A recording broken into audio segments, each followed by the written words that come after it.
Tyson, it was a pleasure to speak with you the other day, and thanks again for taking the time for our chat. It was terrible but necessary to hear about the situation on the ground there in Sierra Leone surrounding Kush. The situation seems to have turned into more of a crisis now at this moment as I speak to you.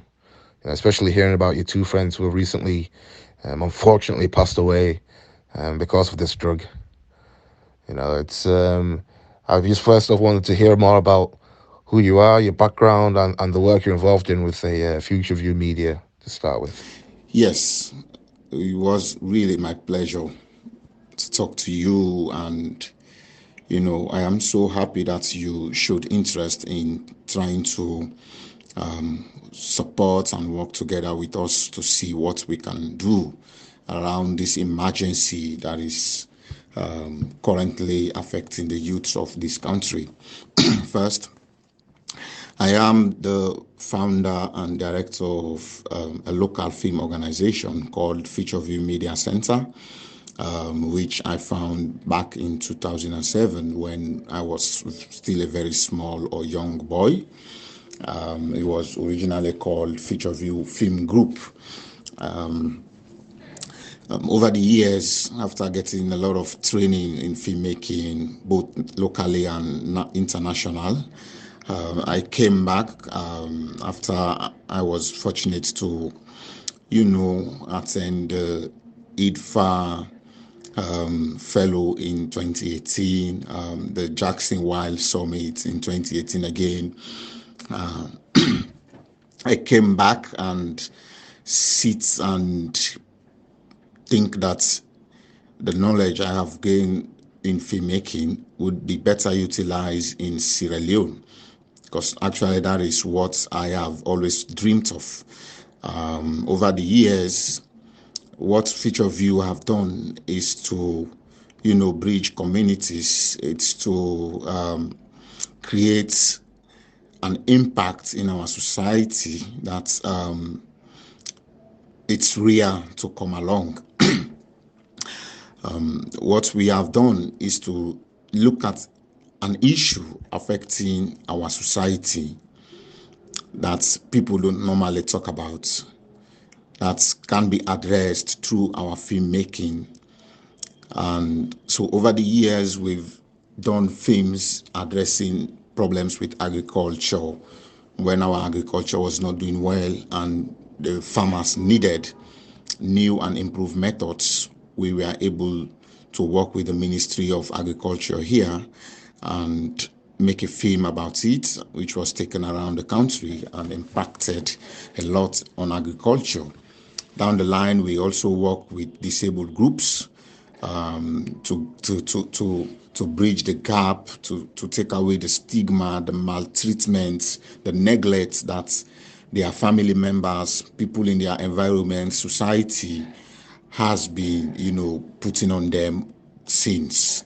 Because in Africa or Sierra Leone, to say, whenever you are disabled, people associate it with witchcraft, being cursed, and so many other negative things. And so they are normally neglected, maltreated, stigmatized, pushed away.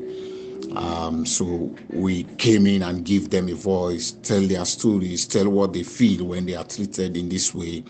And that film also made a huge impact in trying to, connect these disabled groups, these disabled people with society. And moving forward, Future View has made a film also around crisis that happens in our country. To start with the Ebola crisis of 2014-15, we made a film which actually the BBC Africa Eye was saw, which the BBC Africa Eye saw, and they bought it actually and put it on their platforms. And that's the first film I did for BBC. It's really like a one-man journey through the Ebola crisis. We titled that film Standing Among the Living, because when the Ebola came, there's a lot of living people around, but most can't stand up because everybody is scared for their own lives. And so I stood up and my organization to film and tell the stories of people that were happening around us, to tell it to the world. So you see the journey, you see the crisis, you see the horrible things, you see the suffering through our film, and that's you can relate to anywhere the Ebola crisis has break. Down the line, we also make films, series of episodes on the coronavirus outbreak that is just similar to what we were doing with the Ebola film, telling the stories of how the coronavirus disease is affecting people's daily lives, people's economy, people's just family relationship with one another, people's social interactions and all that, you know. So, and then I mean, that's just kind of like what we stand for when we see an issue and we see something that is affecting society but needs a voice. We have just always been there, stepping to give it the voice that it needed for people to start discussing, for people to start thinking of what to do to change that scenario. Again, we did another film, which I believe is one of our most appreciated film since we start our organization, which is called Lady P and the Sex Workers. Like the culture in Africa is not one that supports sex business. So when you are a sex worker, people push you away, people shun you, people see you and see you are good for nothing. People don't want to come close to you, especially when you come from these religious backgrounds. Even your family don't want to talk to you the least, And so we came into the lives of these sex workers. We listened to their stories and we realized that they has a discord with the rest of the world, and that we need to breach this distance so that people will know what they feel, people will know what they are going through, people will know that this is what is happening with these people, and that they need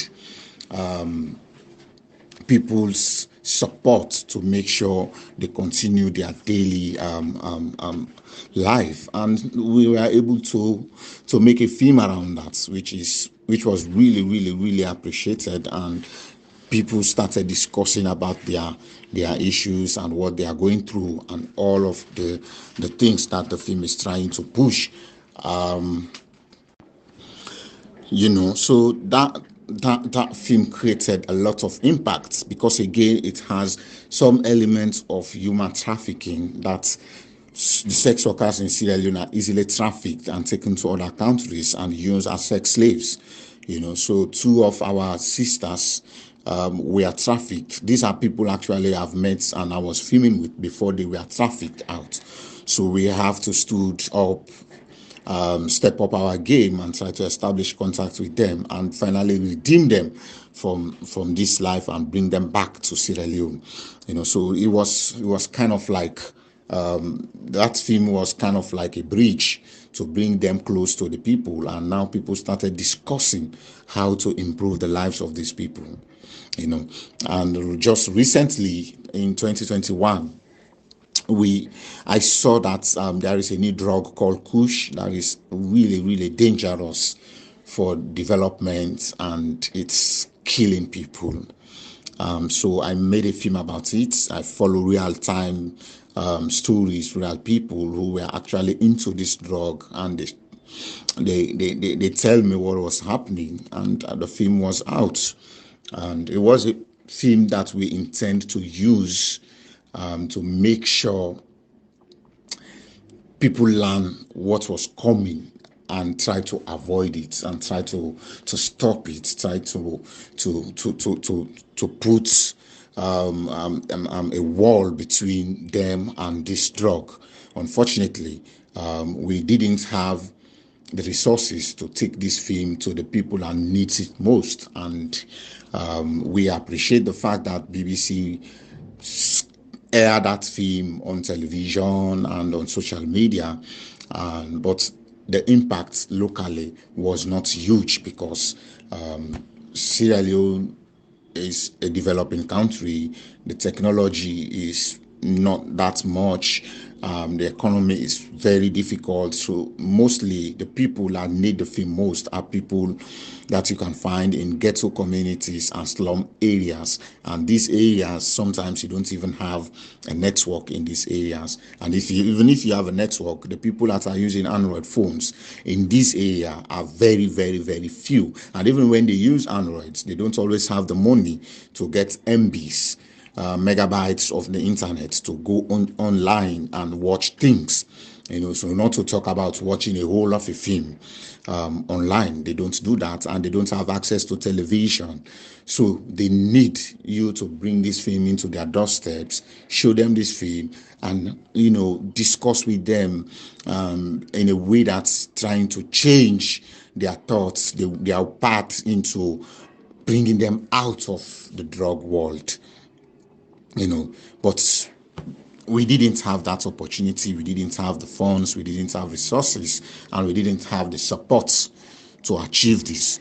And fast forward 1 year down the line, the Kush has become a phenomenon, has become a crisis, has become an emergency, national concern, security emergency, health emergency, that a lot of young people, and even people of caliber in society are into the Kush, and it's kind of madness going on in this country. The security people, we see soldiers, police, all misbehaving in public because of being under the influence of Kush, and it beats me. It's a real concern for me when you start to see military people with weapons under the high of Kush. No one is safe around them because they can do anything at any time. If you start to see drivers driving their cars and parking them, and showing symptoms and activities that shows you they are under the influence of Kush, who is safe? They can either hit something with their cars or hit another car and put everyone's life in risk. And it's a concern. It's a real concern. And every day I feel like the efforts, the risk I took with my team in making that film was all in vain, because this emergency is actually what I saw when I was making that film, to stop it, to mitigate it. But it's happening even beyond what I was expecting now. So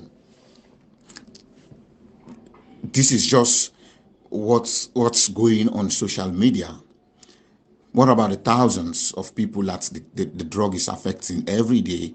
It's killing every day. That is not going on social media. Two of my colleagues, two of my friends, two of the people that I grew up with in the same community died in 2 days, all under the influence of Kush. Yeah. The one just smoke the Kush after the local industry just mix it and give it to them to say, okay, taste this and let me see if it's good so I can take it to the market. He smoked it, and immediately he fell down, hit his head, and that is it. He's gone. The next one smoked it, and he was unconscious. He was behaving abnormal, and all of a sudden he started fighting within himself. People tried to, put him under under control, but again they were afraid to take him to the hospital because they will ask what happened to him, and when they know, they're afraid that they are going to trace them to ask them why they have to give them Kush, and they could be taken to police or custody or prison. And so they don't do that. They keep him in a room all night. In the next morning he passed away. So this is just two people happening in the same society in the same community, in the same streets, in 2 days. What about the thousands around the country that are dying, that are going crazy, that are going mad, that it's not actually going on social media? Because once they die and it goes on social media, they know the government or police will come after those who are involved, and they want to actually not be in trouble, so they don't let these things go out. And I believe this crisis cannot be stopped only with, using the security sector to make arrests and charge to court. The best way that it can be stopped or can be mitigated is trying to get the users out of the drug world. It's trying to sensitize them, trying to create awareness in them, trying to let them see the real stories of what happened, and then they will know the potential of what they can be once they are on Kush. And through this, you can help discourage them to continue taking the Kush, and they will leave. But not only them, but you can also cut down the chain between those potential smoke users, Kush users, and the ones that are in there already. Once you cut that chain, you save a whole lot of people that will have the potential to go into the Kush world. So you can only do this. You cannot arrest them because they have not even start smoking, but they have potential. They have the potential to smoke because of the community they find themselves, because of the people they live around with. So what you do when you come to this community, you sensitize these people, you create the awareness, you let them see things firsthand for themselves. You discourage them, and once they are discouraged, they will stay away from the Kush. That you cut the chain. So this is actually what myself and Future View, my organization, wants to do, and we think we need to step in as soon as possible, because we've been the one of very few, if there are very few organizations that normally embark on film screening sensitizations all around the country. I will proudly say that. And we've done that since 2013 until this day. We are very experienced in that.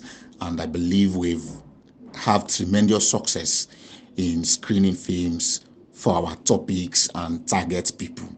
So we want to do what we know how to do. We want to embark on what we believe can help save the situation. But again, we don't have the money. We don't have the resources. We don't have funds.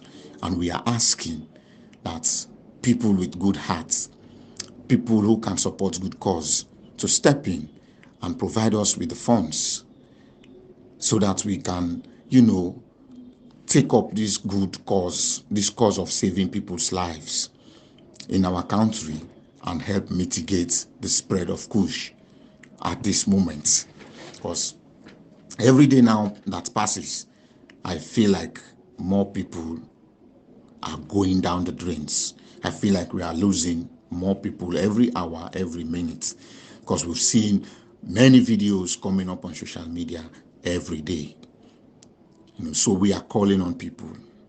And what we are going to do is we are going to make a film about us going about this project, screening our film to people, interview them, doing a discussion, facilitated discussion with our team on how they can stay away from the Kush. And this film we will edit at the end of the screening project and put out to our funders, our supporters, or people who donate to our cause, so that they see what their money has been used for. That is what we do, that is what we stand for, and that is what we want to do.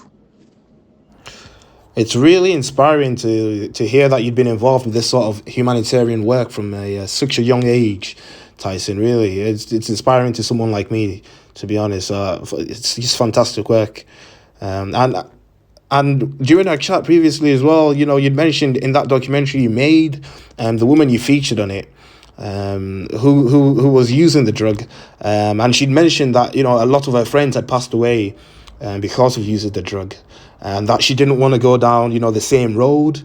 And during our chat, you'd said she'd actually passed away from using the drug. just hearing things like this, man, it's honestly paints a very harrowing picture of what's going on there. People are addicted to this, and I think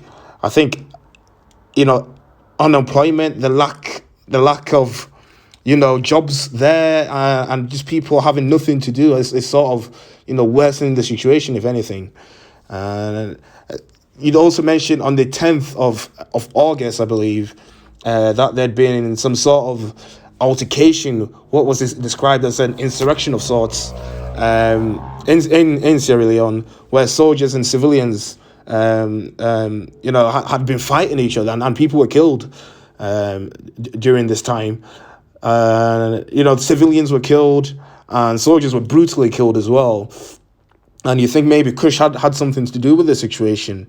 It'd be good for you to expand on that again, and get into more depth of what had actually happened during that period, as well as maybe going into a bit of the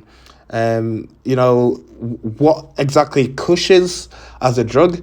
I think you'd mentioned that it's acetone, a chemical called acetone and methylene, which is used to manufacture this drug, and these chemicals are actually like for embalming purposes, for the preservation of a dead body, and the effects it has on a human being using that drug, puts them into a state of paralysis. Just completely just ruins a human being to take that drug. It's not something to be taken, ingested in any sort of way, for a living person. So it'd be good to sort of get an understanding of that. Exactly where the drugs are coming from, and who's distributing this drug. So if you could get into some more depth about that, it'd be really interesting. Hello, good morning. We are under an emergency in Sierra Leone with the drug called Kush that is sweeping away the youth of this nation. Over a year ago, as a filmmaker, I saw the destruction that this drug is going to cause if it is not handled properly. And so I made a film with the BBC Africa Eye, putting this drug on the discussion table for people, lawmakers, policymakers, and NGOs to know what is happening in this country and to see how they can come in and help mitigate the spread of the drug, because I knew then it was a killer. Even with just a film, I believe Sierra Leoneans could have raised the awareness and handled the spread of the drug called Kush in a better way. But it was not done. And today we are where we found ourselves. Firstly, the lady I used, my character Aisha, in the film, who first told me that her friends have died of the drug and that she doesn't want to die on the drug again, but it is difficult for her to stop using the drug.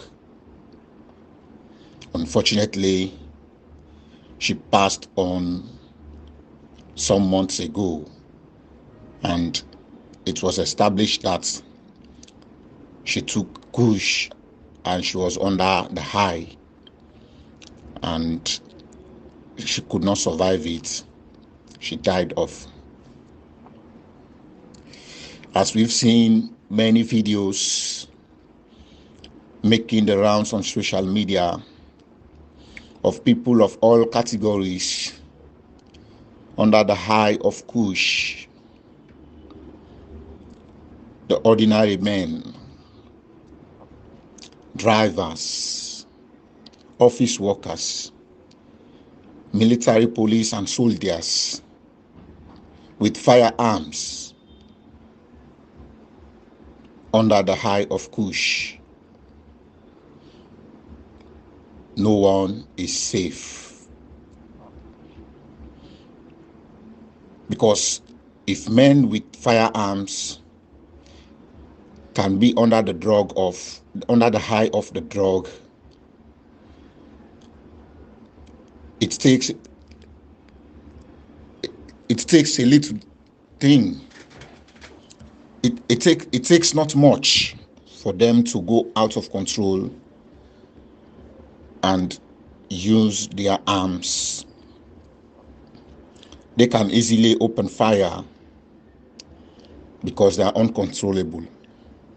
They don't even know themselves. They don't even know what they are doing. As we've seen recently in our country, as recent as August 10th, there was a protest that turned bloody. It was clash as an insurrection. It was clash as many things. So I don't know the right word to say it. It looks like a protest, but it was clash in so many other ways, like an attempt coup. And that these protests, as I can refer to it, turned deadly. 27 civilians were killed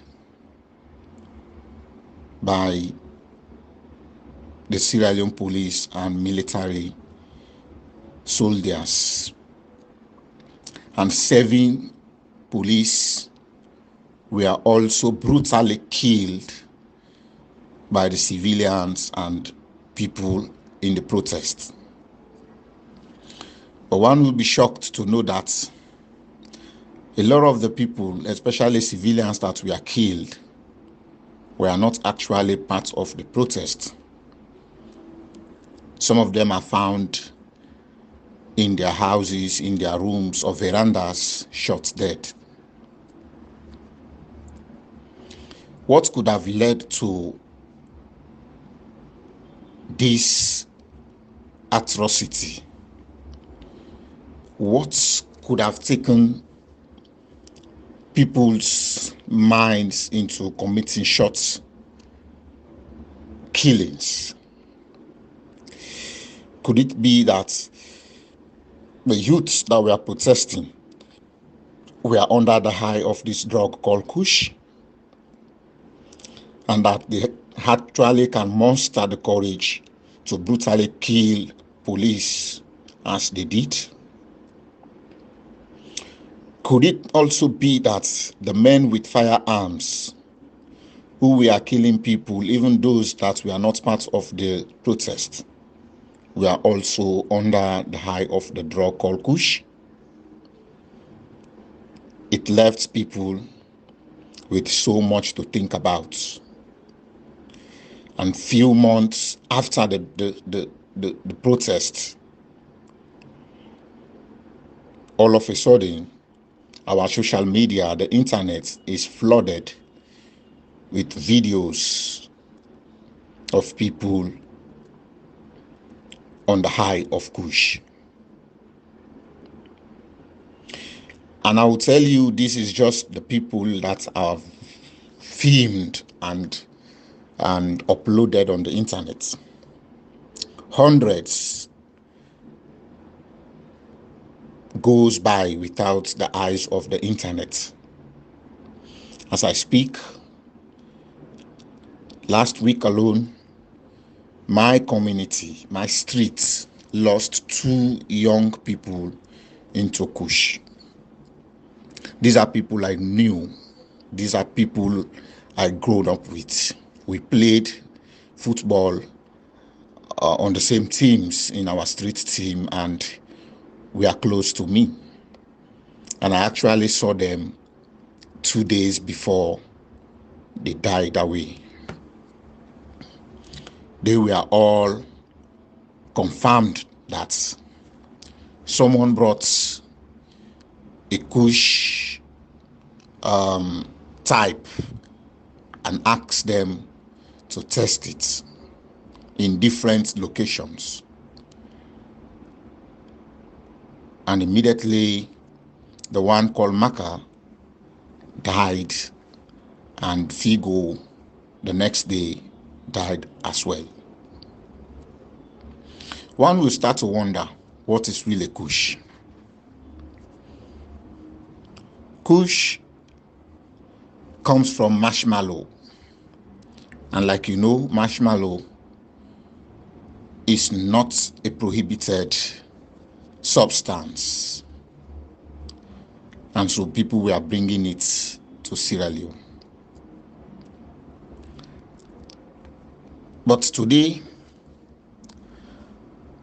Kush has taken different shapes, different forms. And there is now a local industry that is growing rapidly and that is leading to these atrocities the drug is causing, which is making it very difficult to stamp out. Locally, drug dealers now mix chemicals and dried leaves and produce their own version of Kush. Some of the chemicals they mix is acetone and morphaline. And morphaline is what is actually given to dead bodies in the mortuary to embalm them. That is making the users become paralyzed. They can't move, they can't walk. They seem to be sleeping off. They can't hold themselves. And this particular type of Kush is now produced locally and in many different places that you can't even start to think about. So the government can do all they can to stop the importation of marshmallow and Kush in the country. They can close all the borders, the sea and the air. But these chemicals, morphaline, you cannot stop it from entering the country. Acetone as well. And so once these guys get these chemicals, they use it with dried leaves from marijuana and other leaf locally called kumbejara, and they produce their own Kush. So you can't stop them, and you can't stop the spread of the Kush through law enforcement alone. What can be done in this situation? I think there comes in what I and my organization wants to do. My organization, Future V Media Center, over 10 years ago, we have produced many documentary films targeting a particular issue that we use to sensitize the public, to create awareness, and to let people discuss around a critical topic.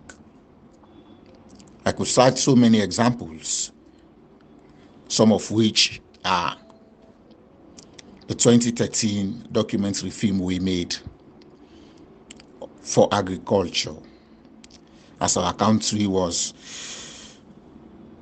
going through difficult in production on agriculture. We saw the need that the farmers need to implement new and improved methods that will increase productivity.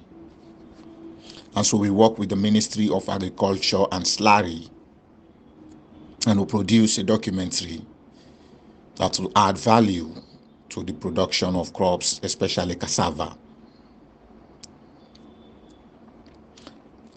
On that film, we took around the country using a solar-powered cinema kit so that we can reach the most remote villages of the country, because this is where the farmers stay, and it makes its own impact. During the 2014-15 Ebola outbreak, we made a documentary film called Standing Among the Living that was telling the stories of the outbreak that is happening every day to the people around us, which resonates with people all around the country. And after the outbreak, we saw that people are going through difficulties, especially the survivors, to integrate back to their society. So we made a drama movie called, what is this film called again? I lost the name now.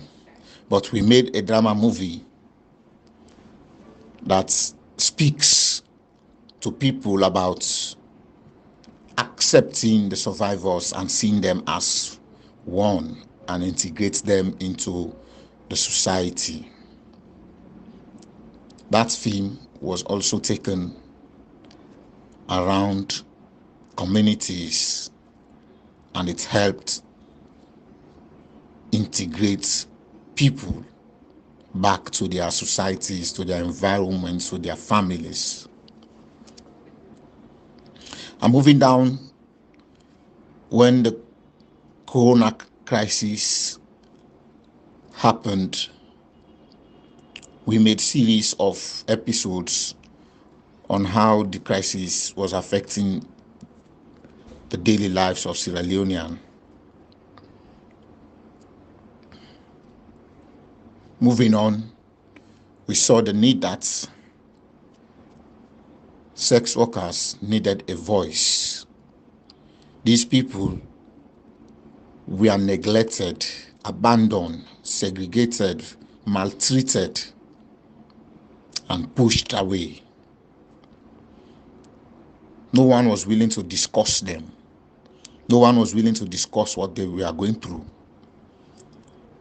During the crisis, the government was giving handouts to vulnerable groups, the poor, disabled people, and many other groups in the country.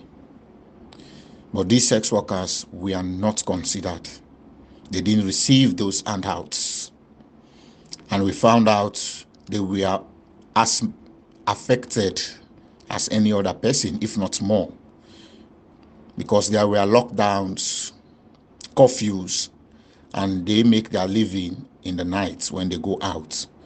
So if there is a lockdown and curfew, they don't have customers and they can't eat. So we made a film to sensitize people on what they are going through and why we should consider them as members of the environment and treat them equally. The film impacted their lives, their stories were discussed, and there is a lot of change towards them. And so that brings us to our next film, which was the Kush film, which we saw that we should make to sensitize people around the drug and how we can mitigate its spread. But we didn't get the support we needed. We wanted to take the film to the people who need it most. And these people are actually people that are not with, first, the Android phones, that they will go on the internet to see videos or films made around Kush. If they have the phones, they don't always have the money to pay for the internet so they can watch films on the internet. And these people are found in ghetto communities and slum areas where most times it's not easy to get the internet, not to talk of television. So we want to take this film to them. We want to use our usual method of screening the film, following up with a facilitated discussion so that we can measure the impact the film will have. I think that is actually the most active method in trying to mitigate the spread of Kush, because you can't immediately stop the people manufacturing the Kush locally. But if you can take away or take out the people using the drugs and make them stop using it through awareness, bringing in live stories, let them see the potential of what they can become using the drug, you discourage them from using the drugs. And if the drug is manufactured but there is no market, then the manufacturers will stop. But doing this not only take the Kush users out, but also cut the chain so that the potential Kush users will not come in. You also have to think about them. They are found in those communities. They have the potential to start using the drug. You also have to concentrate on them. Because if you are taking in the one using the drug already and there are new people coming in, then it will just be around and round and round. But if you also target to cut out or stop those potential users from coming into the drug life, and then you take out the ones using the drug already, then you'll be assured to have tremendous success in trying to stamp out the spread of the drug. And this is what Future View is experienced in. This is what we've done in over 10 years. And this is what we have the capabilities to do. All we needed is the resource, the funds to take the team around the country and screen the film for the people that need it most. So we are counting on you who are thinking of supporting a good cause to please step in and let us access resources so that we can contribute in trying to mitigate the spread of this drug. Thank you. It's really good to, get a good idea and understand, the situation on the ground there in Sierra Leone surrounding Kush. And it's fantastic news to know that, the work you're involved in and embarked on, these documentaries, you've been showing and screening, is really making a positive impact in society there in Sierra Leone, really changing people's lives, really changing communities, having a real knock-on effect in the real world. It's really fantastic to know that that's happening. And as you mentioned as well, the people that so desperately need to view this content, this video, this documentary, unfortunately, they're unable to because of poor, telecommunications infrastructure in Sierra Leone. And a lack of access to the internet, the phone, to actually go online and view this content, which they so need to see to really understand, the impacts this drug has on them, their relationship with their families, friends, the communities, the damage it's really doing, because there's certainly nothing good coming from this drug. And so being able to get the funds, which I really, which I, hopefully we can generate from our talks and from the work I'm involved in with the Adjei Foundation, we can get you the funds to go around Sierra Leone, screen this video, so people can see the real impact, so they can be discouraged from taking the drug. And to also facilitate some discussions as well, and even try and get current users who are addicted to it, to sort of reflect on themselves and change the way of being, and hopefully step away from that life. So of course it's fantastic to really understand the situation down there, and I'm so glad that we're working together to make things make a change in this situation. So thank you again.